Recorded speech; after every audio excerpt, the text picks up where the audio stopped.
ये है मुंबई की स्काईलाइन। अगर आप गौर से इसे देखोगे तो आपको एक पैटर्न नजर आएगा जहाँ पे ज्यादातर जो सुपर टॉल बिल्डिंग्स है वो एक हाइट के आसपास में आकर खत्म हो जाती है। हालांकि मुंबई की स्काईस्क्रेपर हिस्ट्री को देखें तो कई सारी ऐसी बिल्डिंग्स हैं जिनको इन हाइट्स के ऊपर का अप्रूवल मिल चुका है, लेकिन कभी भी वो बिल्डिंग्स ऊंची बन नहीं पाई और इसके पीछे जिम्मेदार है एयरपोर्ट अथॉरिटी ऑफ इंडिया, जो कुछ प्रैक्टिकल रूल्स की वजह से इनको ज्यादा ऊंचा बनने नहीं देती। और आज हम इसी के बारे में जानेंगे कि कैसे airport authority of India Mumbai की स्काईलाइन को डिफाइन करती है और क्या उसके पीछे के प्रैक्टिकल रीजंस है कई दूसरी चीजों के साथ में। इस वीडियो के अंदर हम मल्टीपल सवालों का जवाब देंगे, जिसमें पहला ये होगा कि क्यों एएआई जो है हाइट्स को रिस्ट्रिक्ट करती है। दूसरा ये कि क्यों इतने बड़े एरिया के अंदर ये हाइट रिस्ट्रिक्शन को अप्लाई किया गया है। इसके बाद में ये कि क्यों जब ग्लोबल लेवल पे दूसरे शहर अच्छे खासे स्काईस्क्रेपर्स बनाते हैं एयरपोर्ट के आसपास भी, वहां पे मुंबई को ही क्यों रिस्ट्रिक्ट किया जाता है। और फाइनली हम कुछ फाइनेंस के बारे में भी बात करेंगे जो स्काईस्क्रेपर्स की प्रॉफिटेबिलिटी को मुंबई के अंदर डिफाइन करते हैं, और कुछ नए आए रूलिंग्स के बारे में भी हम बात करेंगे।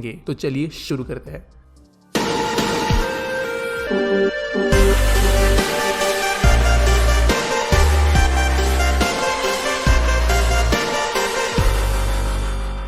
अब दोस्तों, कोई भी जब एयरपोर्ट होता है तो उसके ऊपर जब भी फ्लाइट्स लैंड या टेक ऑफ करती है तो ऑब्वियसली जो हाइट होती है या एल्टीट्यूड होता है प्लेन का, वो धीरे धीरे एक तो कम होता है या ज्यादा होता है टेक ऑफ के दौरान। अब ये जो स्लोप होता है उसके बीच में अगर कोई बिल्डिंग आता है, कोई स्ट्रक्चर आता है, कोई पहाड़ आता है, तो ऑब्वियसली एक्सीडेंट यहाँ पे हो सकता है। और इसके लिए जो लैंडिंग का स्लोप है या टेक ऑफ का स्लोप है, जरूरी होता है एयरपोर्ट के लिए कि वो जो एरिया है, वो जो एक कोन की तरह शेप बनता है, वहां पर कोई भी स्ट्रक्चर ना हो। और उसके लिए कुछ ग्लोबल स्टैंडर्ड्स भी डिफाइन किए गए हैं, लेकिन हर एक कंट्री जो है अपने हिसाब से ये स्टैंडर्ड्स भी डिफाइन कर दी है कि कितना फैक्टर ऑफ सेफ्टी वो रखना चाहते हैं अपने प्लेन्स के लिए। और मुंबई के अंदर यही होता है। हालांकि मुंबई में कुछ ग्लोबल स्टैंडर्ड्स की बिल्डिंग है, इन टर्म्स ऑफ हाइट्स काफी बड़ी बड़ी ये बिल्डिंग्स है, लेकिन मुंबई का एयरपोर्ट जो है 280 मीटर्स के पास में इन बिल्डिंग्स की हाइट को रिस्ट्रिक्ट कर देता है, क्योंकि उनका कहना यह है कि अगर बिल्डिंग्स इस हाइट के ऊपर जाती है तो उनका जो एयरपोर्ट फनल जोन है उसके अंदर ये स्ट्रक्चर्स घुसना शुरू करेंगे, और इसकी वजह से एयरक्राफ्ट के टेक ऑफ लैंडिंग के दौरान जो है ऑब्स्ट्रक्शंस आ सकते हैं, जो कि ऑब्वियसली एक सेफ्टी इशू है। तो फिर अप्रूवल्स कैसे मिल गए? तो देखो, एयरपोर्ट अथॉरिटी ऑफ इंडिया जो है हर एक बिल्डिंग को अप्रूवल नहीं देती है, लेकिन वो रिस्ट्रिक्ट भी कर सकती है। अगर बीएमसी ने अप्रूवल दी दिया किसी बिल्डिंग कंस्ट्रक्शन के लिए, तो भी फ्यूचर में आकर एएआई जो है बीएमसी के ऊपर से अपना ऑर्डर दे सकती है, और साथ साथ रेट्रोस्पेक्टिवली भी ये डिसीजन जो है वो दिया जा सकता है। यानी ऑलरेडी कंस्ट्रक्टेड बिल्डिंग्स के अंदर भी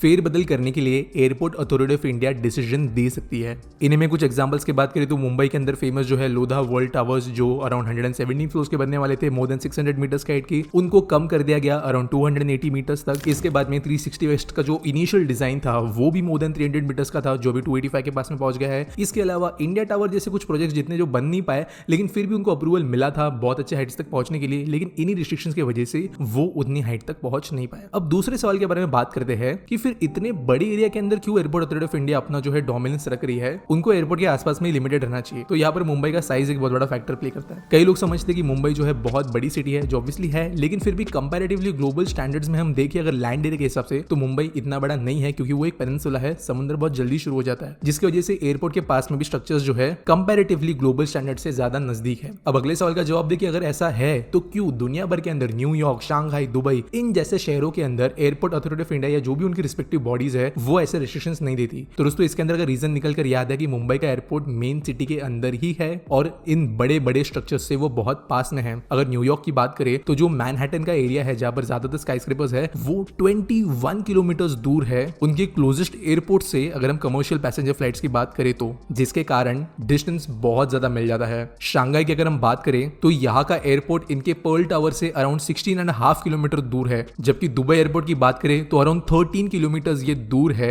बुर्ज खलीफा से। जबकि मुंबई की हम बात करें तो एक स्ट्रेट लाइन में हम देखें तो ये सिर्फ 9.4 किलोमीटर निकल कर आता है। और ऑब्वियसली यहाँ पर हम स्ट्रेट लाइन में मेजरमेंट्स लेंगे, क्योंकि प्लेन रास्ते पे से नहीं चलते, वो एक स्ट्रेट लाइन में फॉलो होते हुए जाते हैं। और मुंबई का जो मेजर स्काईस्क्रेपर वाला एरिया है वो लेस देन 10 किलोमीटर के डिस्टेंस पे होने के वजह से रिस्ट्रिक्शंस जल्दी लगना शुरू हो जाते हैं। और सिर्फ कुछ किलोमीटर्स का एडिशन भी मुंबई के अंदर जो सुपर टॉल कैटेगरी की बिल्डिंग होती है 300 मीटर के ऊपर वाली, उसमें बिल्डिंग्स को पहुंचाने के लिए सक्सेसफुल रहता, लेकिन ये चीजें रिस्ट्रिक्ट कर रही है। मुंबई के साथ में इशू ये भी है कि मुंबई का एयरपोर्ट कई दूसरे शहरों की तरह शहर के सेंटर में है। और वैसे कहने के लिए गलत होगा कि एयरपोर्ट शहर के सेंटर में, क्योंकि एयरपोर्ट पहले शहर के बाहर था, वो शहर शहर आसपास में एक्सपांड हो गया, लेकिन उन्हीं रीजंस की वजह से जो है मुंबई के अंदर रूल्स जरा जल्दी अप्लाई होना शुरू होते हैं। अब एक पॉजिटिव नोट पे बात करें कि फिर मुंबई का स्काईलाइन फ्यूचर है क्या, तो देखो ज्यादातर मुंबई के अंदर स्पेशली जो मेनलैंड है वहां पर हमें मे बी फ्यूचर में भी 250, 280 और मैक्सिमम मे बी 300 मीटर्स की बिल्डिंग्स नजर आएगी, लेकिन 300 के ऊपर बिल्डिंग्स का जाना बहुत ज्यादा मुश्किल है। इसके अलावा बात करें ग्लोबल स्टैंडर्ड्स के हिसाब से तो कई लोग कहते हैं कि इंडिया में सुपर टॉल्स मेगा टॉल्स है नहीं, लेकिन एक बात हमें समझना जरूरी है कि 280 मीटर की बिल्डिंग 85, 90 फ्लोर्स की बिल्डिंग जो होती है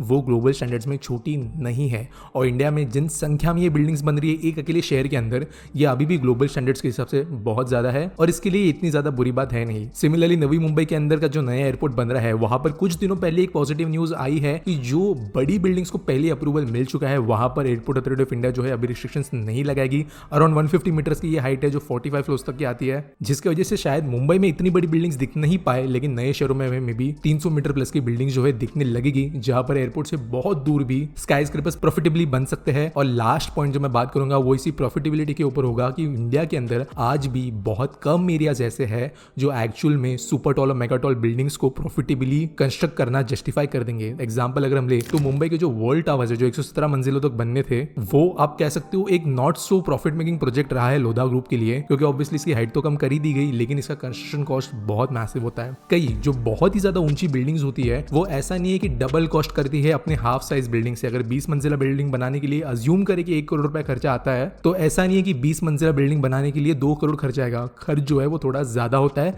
कई सारे रीजंस की वजह से। सेफ्टी रीजंस हो गए, स्ट्रक्चरल इश्यूज आते हैं, आर्किटेक्चरल डिजाइन चेंज होते हैं, कोर के लिए जो जगह जाती है मेन फाउंडेशन के ऊपर से वो बढ़ जाती है, और इन रीजंस की वजह से घरों का बिकना महंगा ये बहुत जरूरी बन जाता है, जो कि हर एक एरिया में पॉसिबल भी नहीं है, स्पेशली आज के इंडिया में। और ये रही क्विक वीडियो कि कैसे स्काईलाइन डिफाइन होती है मुंबई की। इस वीडियो के अंदर मैं स्पेशली थैंक्स देना चाहूंगा मिस्टर विशाल भार्गव को, जिन्होंने कुछ गाइडेंस दी है इस वीडियो को बनाने के पहले। उनको आप फॉलो कर सकते हो infra skylines Mumbai real estate के बारे में। काफी अच्छे आर्टिकल्स आपको इनके हैंडल पे देखने के लिए मिलेंगे, तो इनको फॉलो करने के लिए आपको एक डिस्क्रिप्शन में लिंक मिल जाएगी। बाकी मिलेंगे अगले वीडियो में।